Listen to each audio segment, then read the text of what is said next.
Glory to Jesus Christ. Glory forever.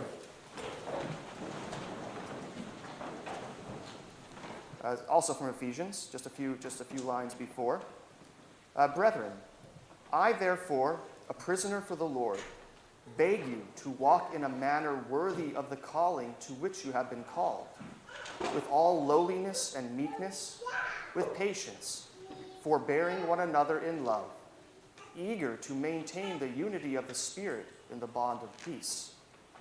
There is one body and one Spirit, just as you were called to that one hope that belongs to your call, one Lord, one faith, one baptism, one God and Father of us all, who is above all and through all and in all. Again, that unity is very important.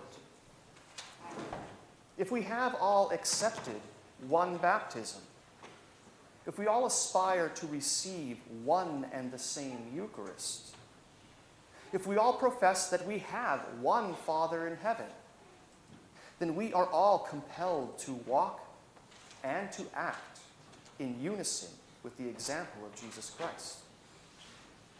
If we can truly be of one heart and one mind with our fellow Christians and profess to share in the one faith, then we will be growing closer to each other. We will be growing closer towards complete unity in the body of Christ, and therefore we will experience a real era of peace here on this earth. St. Paul reminds us of the impossibility of diversity within the Catholic community. Now, of course, Paul is not referring to our personalities. He's not referring to what we look like or how much money we make. He's not referring to sameness or that we should each be an exact copy of each other.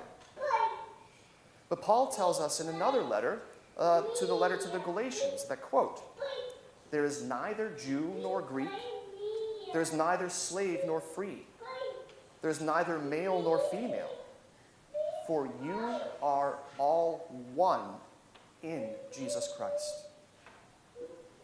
So no matter our race, no matter our sex, no matter our level of education, no matter what we do for work, as long as it's moral, the distinctions of our person and all the externals of our lives have no advantage or no effect on our standing with Christ. What does, however, affect the quality of our unity with Christ is how we conduct ourselves as Christians.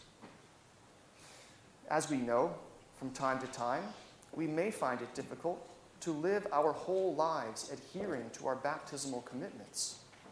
And we tend, from occasion to occasion, to fall away from this unity of thought and practice that we were originally invited to. But St. Paul is begging us to make every effort to act according to the mind of Christ, to act according to all virtue. Paul often finds himself reminding his communities and us to shape up, to remember what we have been taught, and to leave behind lives of sin so that we can all become a new creation in Jesus Christ. This new way of walking, this new manner of behavior will guide us towards oneness and is found in applying the commandments to our lives. In order for us to be one in Christ, we must therefore be less of ourselves and also reject the crooked ways of the world. We are to take on lowliness and meekness and shun all acts of grandeur, shun all thoughts of building ourselves up greater than others and the pride that accompanies that. Christ is the one who is the king, and he showed us that his kingship was not here to exhibit worldly power or decadent wealth or to subjugate peoples beneath us. But Jesus, in his lowliness and meekness, entered into his own city, his own kingdom, Jerusalem, seated on what we think as a silly donkey, with no grand parade, but instead with the hailing and cheering of mere children. If we are to be one with Christ, then we too are to mimic his lowliness and meekness. Another virtue that St. Paul is begging us to take on for the sake of unity is patience and forbearing one another in love. By forbearing one another and being patient with them, we enact compassion. We engage with the previous virtues of meekness and lowliness because we put the needs of the other before our own needs. We shun all personal selfishness and desires and give way to the needs of others. Now, keep in mind, Jesus did exhibit frustration with his disciples when they failed to cast out a mute demon from a boy by saying, "O faithless generation, how long am I to be with you? How long am I to bear with you?" And yet, Jesus continues to be patient with his disciples. He continues to bear with them, even after Peter denies him 3 times. He lovingly bears with Peter to offer him reconciliation.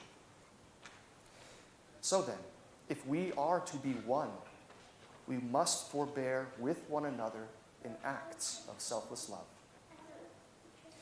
St. Paul is reminding us that we cannot be one if we place ourselves ahead of others. We cannot be one if we do not respond to the Holy Spirit guiding us towards peace and truth. We cannot be one with Christ if we act contrary to his will. Jesus is just, and he is also merciful.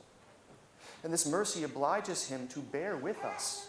It obliges Jesus to give us chance after chance to forego thinking of ourselves so that we can begin to administer to our neighbors in need, whoever our neighbors may be. As the lawyer correctly answered Jesus in today's gospel when he asked about what was written in the law, he said, "You shall love the Lord your God with all of your heart, with all of your soul, with all of your strength, with all of your mind, and your neighbor as yourself."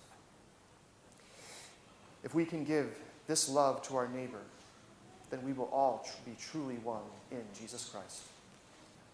Glory to Jesus Christ. Ave Maria Stella